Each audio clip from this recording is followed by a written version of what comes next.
Incessant rains continue to lash various parts of Uttarakhand, resulting in the loss of many lives. A cloudburst was also reported in Ramgarh area of Nainital, which resulted in the district being cut off from the rest of the state. Teams of NDRF and Air Force were pressed into the action to rescue people stuck in flood affected areas. Uttarakhand Chief Minister Pushkar Singh Dhami undertook an aerial survey of flood affected areas of Ramnagar, Baspur, Kicha, Sitarganj this evening. Uttarakhand DGP Ashok Kumar was also present with him. The NDRF has deployed 15 rescue teams to evacuate people from flood affected areas. 6 teams are deployed in Udham Singh Nagar, while 2 teams each are placed in Uttarkashi, Chamoli, and 1 team each is deployed at Dehradun, Pittorgarh, and Haridwar. Besides, 1 full team and 1 sub team is deployed in Nainital, while 1 sub team is placed at Almora. Rescue operations are in progress, and so far, teams have evacuated more than 300 stranded people from Udham Singh Nagar district and other flood affected areas. 1 NDRF team is on alert at Uttarkashi to respond for any contingency on account of rains and ensure safety of yatris in Chardham Yatra, which has been halted temporarily. Trinamool Congress MP Derek O'Brien took to social media to share a meme showing Prime Minister Modi's face on a movie poster resembling to that of James Bond franchise. They call me 007, 0 for development, 0 economic growth, and 7 years of financial mismanagement, the meme read. A Rajya Sabha MP from West Bengal, Derek O'Brien has been critical of PM Modi and his central government over its handling of the economy. India's GDP fell to 3.1%, the lowest in a decade, in the fourth quarter of 2019-20. Much of the fall in GDP from the 7 to 8% high in 2014 was attributed to demonetization and the rollout of the goods and services tax. On Saturday, TMC Vice President Yashwant Sinha took to Twitter to say that we are a country of dead people. Nowhere else would people have tolerated the daily and unjustified rise in petrol, diesel, and LPG prices.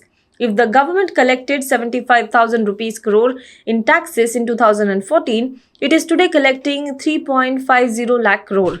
Isn't it daylight robbery? Sinha asked a former union minister in the Atal Bihari Vajpayee cabinet. The Uttar Pradesh Police's Special Investigation Team released 6 pictures of suspects in the Lakhimpur Kheri violence case with an appeal for the public to identify them.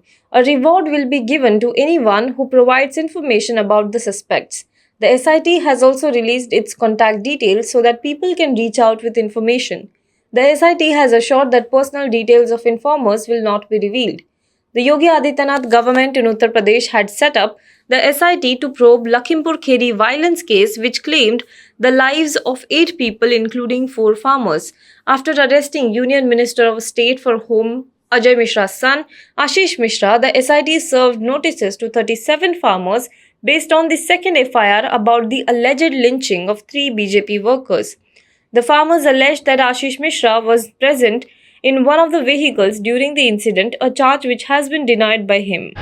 Referring to Congress leader Rahul Gandhi as a drug peddler and an addict, Karnataka BJP State President Nalin Kumar Katil on Tuesday stoked a controversy. Who is Rahul Gandhi? I am not saying it. Rahul Gandhi is a drug addict and drug peddler. It had come in media. You can't even run the party, he said. His remarks come after a tweet in Kannada terming Prime Minister Narendra Modi as illiterate from Karnataka Congress flared a political row. DK Shivkumar later announced that the controversial tweet on PM Modi has been removed by the party's social media team. After the remarks by Nalin Kumar Katil, DK Shivkumar took to Twitter again and sought an apology from the BJP for the abusive and unparliamentary remarks. He tweeted, "Yesterday I said I believe we should be civil and respectful in politics, even to our opponents. I hope the BJP agrees with me, and will apologize for their state president's abusive and unparliamentary remarks against Shri Rahul Gandhi." Earlier in a tweet, the official handle of Karnataka Congress used the phrase Angutha Chap to insinuate that PM Modi is an illiterate. The opposition party wrote in Kannada that Congress built schools but Modi never went to study. Congress even set up schemes for adults to learn. Modi didn't learn there too. Even though begging is prohibited, people who are lazy have made the country's people beggars. The country is suffering because of Angutha Chap Modi.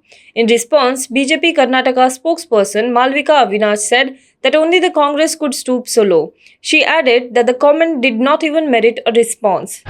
Former Union Minister Babul Supriyo said that he was saddened to leave the BJP after he formally resigned as a Lok Sabha MP on Tuesday. Speaking to reporters following a meeting with Lok Sabha Speaker Om Birla, Supriyo said that he was grateful to Prime Minister Modi and top BJP leaders for giving him his political break and the key roles when he was in the party. My heart is heavy as I began my political career through BJP. I thank Prime Minister, Party Chief and Amit Shah. Confidence was shown in me, he said. Babul Supriyo, who switched allegiance to the Trinamool Congress in September, said that he did not want to hold on to his parliament seat as he had wanted to quit the politics. I had left politics wholeheartedly. I thought that if I am not a part of the party, I shouldn't keep the seat for myself, he said. Supriyo, a two-term and sitting parliamentarian from Asansol, was dropped from PM Modi's revamped cabinet in the month of July. He served as the Minister for State for Environment, Forest and Climate Change.